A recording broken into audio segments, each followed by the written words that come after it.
La Rochelle sous l'Antiquité, eh ben c'est pas grand-chose. On a 2 villas gallo-romaines qui sont établies du côté des Minimes et de Saint-Éloi.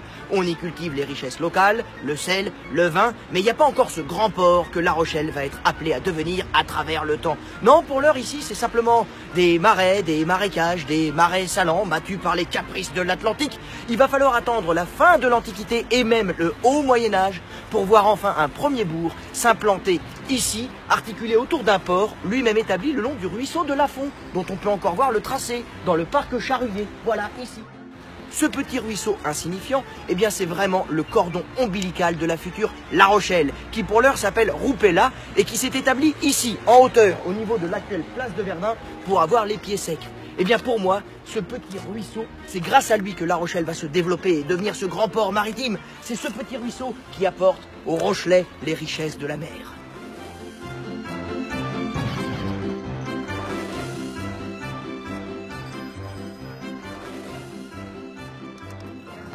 La Rochelle au Moyen-Âge, c'est la création du vieux port, à la place de l'ancien port primitif sur le ruisseau Lafond, devenu trop étroit pour absorber un trafic commercial qui va exploser à partir du XIIe siècle. La Rochelle, c'est simple au Moyen-Âge, c'est le port le plus important du royaume de France. On y échange des produits locaux, le sel, la vigne, mais aussi des textiles et des tissus. Du coup, ce port sera âprement disputé à travers les siècles, et notamment pendant la terrible guerre de 100 ans entre les Français et les Anglais. C'est donc de cette période que datent les puissantes murailles au XIVe siècle, qui viennent protéger le port. On a encore ces 3 tours qui en sont des vestiges magnifiques, la tour Saint-Nicolas, la tour de la Chaîne et la tour de la Lanterne. Eh bien, figurez-vous que la tour de la Lanterne est la plus ancienne d'entre toutes, puisqu'elle était déjà là au XIIe siècle pour protéger l'accès au port primitif, dont le débouché sur la mer, pour devenir donc le ruisseau Lafond, se faisait ici, exactement là. C'est de là où tout est parti.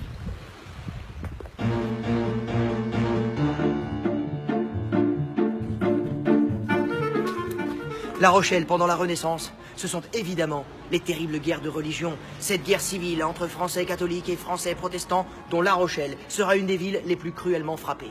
Il faut dire que ce port de commerce et d'échange s'est converti très tôt au protestantisme, dès les années 1530. Et du coup, quand les guerres de religion éclatent à la fin du XVIe siècle, La Rochelle va devenir une place forte et même une république protestante. Et ça, pour le royaume de France, très catholique, c'est inacceptable et la France fera tout pour faire plier La Rochelle. Du coup, au terme d'un ultime siège en 1628, la ville protestante capitule au prix fort. Les 3/4 de sa population a été massacrée et seuls 5000 survivants sortent des décombres de la ville martyre.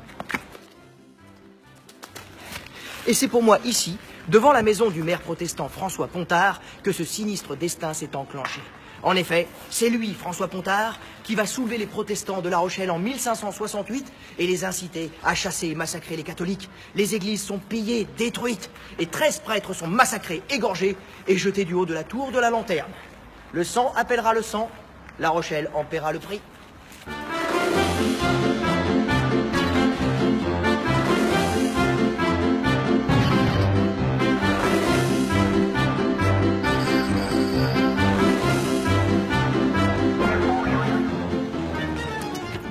La Rochelle aujourd'hui, c'est évidemment sa zone portuaire, qui en fait un des ports les plus importants de toute la France. Surtout depuis que La Rochelle s'est dotée d'un port en eau profonde, à la fin du 19e siècle, en pleine révolution industrielle. Et oui, auparavant, les très gros bateaux ne pouvaient pas entrer dans le vieux port de La Rochelle. Ils devaient rester à l'extérieur, ce qui n'est pas facile pour décharger et charger les marchandises. Bref, quand La Rochelle va enfin s'équiper d'un port en eau profonde, ici, à La Palisse, le commerce va littéralement exploser au début du XXe siècle.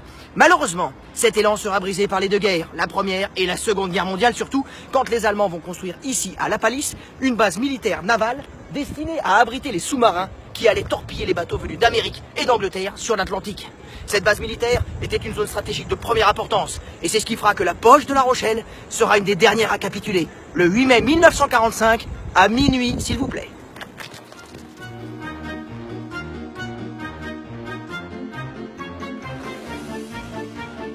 On ne pouvait pas finir cette petite virée à La Rochelle sans passer par la rue des Merciers.